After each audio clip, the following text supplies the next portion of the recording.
নমস্কার, আমি astro Olivia. এখন আলোচনা করবো যাদের জন্মসংখ্যা 9 তারিখ নিয়ে, অর্থাৎ যারা মাসের 9 তারিখ, 18 তারিখ এবং 27 তারিখ জন্মেছে।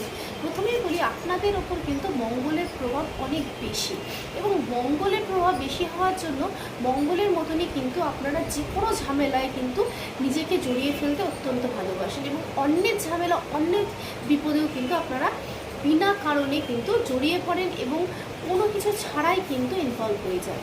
এবং এই ঝামেলা এবং ঝঞ্ঝাটে জড়িয়ে কিন্তু বেশিরভাগ ক্ষেত্রেই কিন্তু আপনাদের জন্য খুব একটা লাভজনক হয়ে ওঠে না।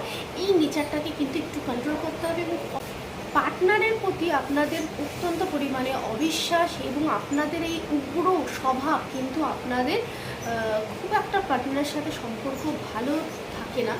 এবং এরকম আরও ভালো ভালো ভিডিও দেখতে এবং নিজের সম্পর্কে জানতে অবশ্যই আমার ইনস্টাগ্রাম পেজ ফলো করুন এবং ইউটিউব চ্যানেলকে সাবস্ক্রাইব করুন। ফেসবুকে তো সাথে থাকতেই হবে। সবাই ভালো থাকুন।